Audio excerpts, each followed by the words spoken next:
Hello, Resident Duke Nukem Forever fan here, and 15 years for this terrible ass game. But, well, how does such a terrible game even get developed and published? Well, that's what I'm here to answer. What makes a bad video game, and why is there so many? Let's see. Every game ever created had to be developed. Some were made very quickly, like Super Smash Bros. Melee, which was made in 13 months, barely over a year, while others take years, even decades to make, like Too Human. Now, after saying this, guess which one sucks?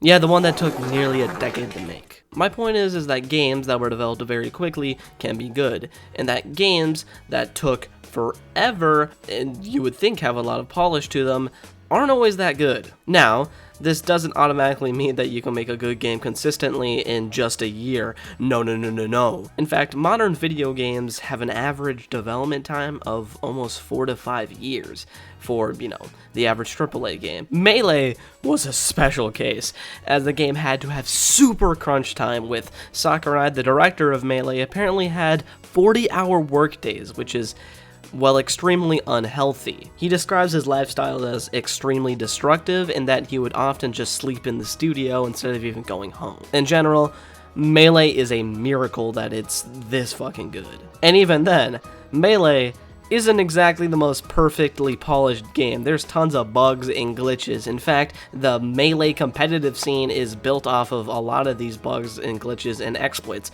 things that probably would have been patched out if the game had a year longer development time. In general, if a game is in development for too short of a time, aka a rushed video game, they're most likely going to be compromised on something. Like Shigeru Miyamoto said, a rushed game is forever bad. But what the fuck is the quote? Just put it up on the screen. For an example of an extremely rushed game, we have probably the most iconic terrible game, E.T. E.T. for the Atari 2600 is pure ass. The story is non-existent, especially compared to the movie, which is, well, very good. And this gameplay is the visual representation of a Mexican lawnmower. Search that up if you don't know what it is. E.T. was developed in 5 weeks, an extremely short development period even for an Atari game. The lead developer, Howard Warshaw, worked on earlier games like Yar's Revenge and Raiders of the Lost Ark, which had development periods of 7 and 6 months respectively. Now, 7 and 6 months doesn't sound like a lot, but this was a pretty normal time for a very small Atari game. Now compare half a year to 5 weeks. This is just a huge decrease in time, as 5 weeks is basically just 1 month. This was done in order to capitalize on the massive success of the E.T. movie and the holiday season. Either way, the game flopped completely, as it was overproduced and had millions of unsold copies, because they thought this trash was gonna sell like hotcakes purely off of the brand name alone. This and other failures like Pac-Man led to the 1983 video game crash. And well, E.T. became one of the most infamous video games of all time. It is often labeled as one of the worst video games of all time, if not the worst video games of all time. It's bad. So yes, a rushed development is one of the main keys to a bad video game. But it's not the only one. So what else is there? Well, the lack of a budget is another factor. I feel like games such as Yooka-Laylee and the modern Mario sports games are a big example for this. Both these games are leagues and bounds better than E.T. I mean, if you have a pulse, you're probably better, but still. But it's not like Yooka-Laylee is exactly standing out on the Pornhub front page. It looks cheap, and it feels just so unpolished. The level design is often boring, and the animations just feel lifeless. For a Rare-inspired game, it lacks any of that charm found in a lot of these classic Rare games like Banjo and Kazooie or Diddy Kong Racing, or hell, even the 007 games. It is not a lack of talent, as the team put out a spin-off, Yooka-Laylee and the Impossible Lair, and this game is actually very good. It has smart level design, good controls, and it's just overall a really nice time. They are a talented dev team, but Yooka-Laylee struggles with a low budget and unfocused design. Yooka-Laylee and the Impossible Lair, on the other hand, is a 2D platformer that feels far more focused and within the scope of the budget that they probably had to work with. Yooka-Laylee is trying to be a classic Rare game, but ends up feeling aged rather than nostalgic. And all this is most likely due to a lack of budget for the scope they were trying to make. Now, the Mario sports games are a fucking joke, and a bad one at that. Hey guys, did you hear about the flying monkey? Probably not, because he did fly under the radar. Go kill yourself. The modern Mario sports games, Mario Golf Super Rush, Mario Strikers Battle League, and Mario Tennis Aces, all feel cheap. Well, other than Mario Tennis Aces, this game is actually pretty decent. But Mario Golf Super Rush and Mario Strikers Battle League are embarrassing for a full-price Nintendo game. I mean, it's kind of tragic. First, Mario Golf, which lacks any sort of passion. The boring course design and horribly paced story mode make the game feel lifeless. The story mode just recycles the same ideas over and over again, meaning they either had little time to develop a better story or just had zero money. Either way, they make it feel like a cheap, lifeless story and sell it as content. It's kind of disgusting. I mean, seriously, this story mode is incredibly boring. There's no story to tell, and there's so many cutscenes, fake-ass world building. It's a terrible game. The new gimmick here is Speed Golf, which in any other Mario Golf game would be like just a power-up. But here, it's the main new gimmick, and it's fine, I guess. Speed Golf involves you playing standard Mario Golf, but in order to get to your ball, you have to sprint. And, I mean, it's okay, I guess, but there's a reason why they cut out, you know, the most boring part of golf in any golf game. Because who wants to run to your ball? It's boring. I mean, at least there's a little bit of Mario flair here, so I'm not, like, falling asleep at the wheel. I mean, the graphics look good. You know, the characters have different stats. I guess it's kind of varied. I don't know. I don't care for Speed Golf. But Battle Golf is actually pretty fun, but there's barely any stages here. I mean, come on, they couldn't even get this right. If Battle Golf got fleshed out with more stages, and cooler ones at that, you know what? It would be pretty fun. But overall, the game is incredibly mediocre. The main gameplay is fine, but it's so boring with like no content even after these dumbass free updates. Second, we got Mario Strikers Battle League, which in my eyes is even more disappointing because the game had potential. Graphically, the game looks good, but the special shots look even better with these hyper-stylized animations that really look great. But once again, just like Mario Golf Super Rush, there's a severe lack of content and passion. And it's even worse here. The gear customization is terrible, with a lack of any unique or different gear. But the biggest offender is that it makes choosing characters pointless. With the gear, you can make any character have any stats, which makes choosing different characters pointless. I mean, just choose the one that you like the most and add the gear you want, and boom, no point in switching up. On one hand, I kind of like this, because any character you choose has the same chance of doing well. There's no, like, top tiers or low tiers. Everyone has a, even playing field. All that matters is the gear. But on the other hand, what separates these characters? Waluigi is just Mario. They're the same character, as long as you just change up the fucking gear. I mean, there's no point. Also, the game is, in general, lacking in anything besides base matches. There's little variety in any of it, and it becomes boring extremely quickly. These course, stages, arenas, whatever you want to call them, they're so bland, basic, and boring. There's nothing to them other than, oh, the grass looks a little different. Oh no! But once again,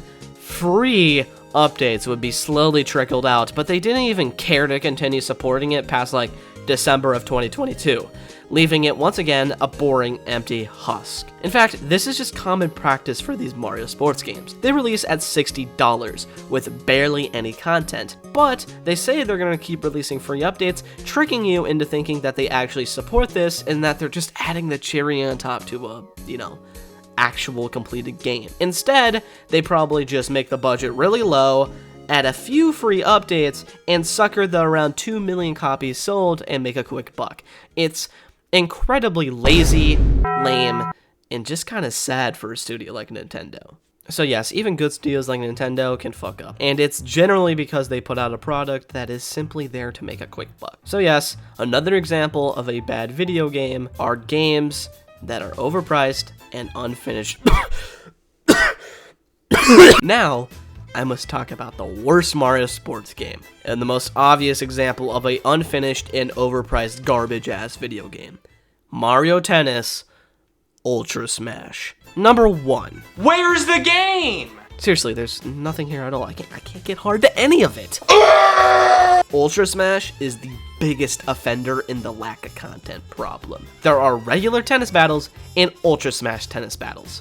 That's it. Sorry, I lied there. There's also a Knockout Challenge, which you need a amiibo to play. It's dog shit. Other than that, there is absolutely nothing. There was multiplayer, but it's dead. Even when this game came out, it was dead. Cause who the fuck wanted to play this shit? It sucks. It launched at $50, which is $50 too much. I mean, at least they didn't charge it for $60, but this is at a time where Nintendo was actually really good on their prices. I mean, Donkey Kong Tropical Freeze was valued at $50. Which one would you rather purchase? A reason why I believe this game is just so lacking is because it was rushed to meet the holiday deadline. There's other hints to this being the case as well, considering it literally has tons of reused and old artwork for characters, when usually they would, at the very least, create new art for the characters here. If you want a full, deep look at why this game blows, just watch the Scott the Wasp video. It's a perfect tackling of how trash this game is. Overall, I think we've learned that with a lack of budget and time, any studio can fail, even great ones. But of course, maybe there's just a lack of passion. I mean, I'm sure the Mario sports devs weren't popping off when Nintendo asked them to develop another cheap, shitty sports game to meet the holiday deadline. So yes, with a lack of passion, budget, and time, any game can be dog shit, even if they were made by talented devs. But then there are games that are just simply abhorrent, for one really particular reason. The developers didn't give a shit. See, I hate making fun of studios that make games, because at the end of the day, they just want a job where they can get paid a consistent salary and support their families. Doesn't mean their games don't suck. So please, this isn't a personal attack at them, it's just an attack at their product. And these products include such masterpieces like Big Rigs, Over the Road Racing, and Ride to Hell Retribution. Games like these suffer from old categories, besides content, as who the hell would want any more out of these games? Big Rigs is absolutely terrible, as it's just like not finished. And no, not like the modern AAA Unfinished, you know, the ones that come with the day one apology. These games generally have tons of bugs and or frame rate problems, but no, Big Rigs doesn't even have proper boundaries or hit detection. I mean, at least the Golem game did have that.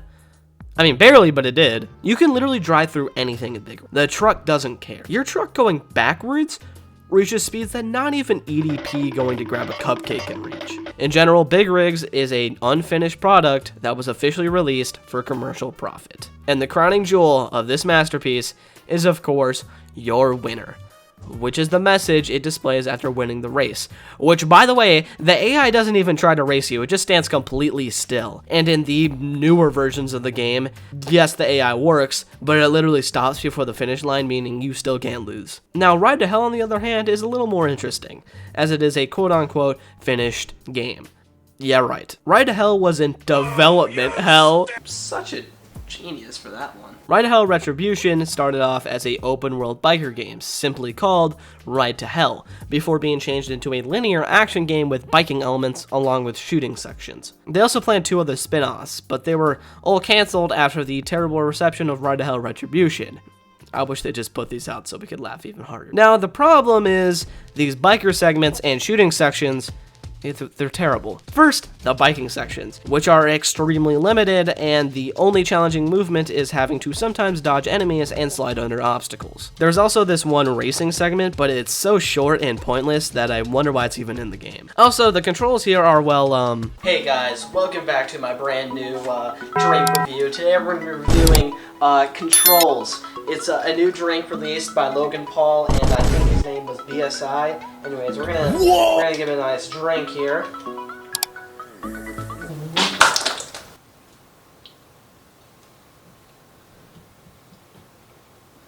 Grimace flavored, what the hell? That's terrible. their stuff has all get out and feel terrible. And if you have to drift, just pray you don't drift straight into a wall, because the drift in this game is terrible. This shit thinks it's Super Mario Kart, dude. The controls in the shooting sections are also garbage. I don't know how you mess up aiming, but it's bad. The aiming is so janky, it feels like you can't get a steady aim at all. Just in general, the game is super repetitive and generic. There's a turn section in the opening montage, for God's sakes. The game looks like shit, and the cutscenes feel like oddly quiet.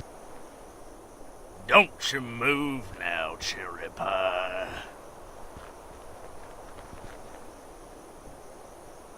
Oh, brother! Like, there are moments where characters literally just look at each other, slightly shake their heads, and understand exactly what they're trying to say. They act like fucking Jedi, but without the cool force tricks or lightsaber duels. In general, the game is so damn awkward. I mean, they have fully clothed sex scenes. How do you fuck up sex scenes? The game is a total disaster that everyone should play. Ride to Hell is the room of video games. It's poorly written, horrifically designed, and completely embarrassing, but it's so damn funny. This and Sonic 06 are peak terrible games that everybody should play for the comedic value alone. So in general, I'm not really mad at Ride to Hell. In fact, I'm glad it was made. It flopped, probably shut down the studio, but it's hilarious. So yes, some games are simply bad because the developers were simply not experienced enough or talented for the project they wanted to make. And that's how you get such classics like Bowling 1+2 for the GBA. Games require so much time, money, and effort to even be created, which is why even the shittiest games are achievements. Doesn't mean they're free from criticism, however, and that's the beauty of it all, isn't it? Finding and playing new games, whether they're good or not, at the end of the day, it's all in good fun. Discussing the worst video games and the best video games are so fun, and with the bad video games, they're often more interesting to talk about than some of the greatest games of all time. I mean, there are so many videos about Ride to Hell or Big Rigs Over the Road Racing. These are classics in the gaming industry, and I feel like they have a value. In general, they add to the discussion of video games, and that's a beautiful thing. So, today we've learned what makes a bad video game.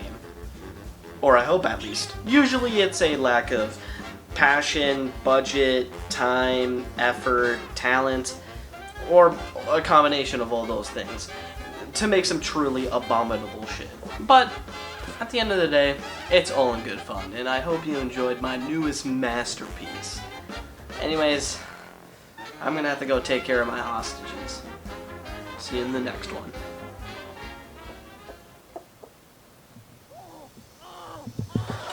What are you guys screaming about? I'm gonna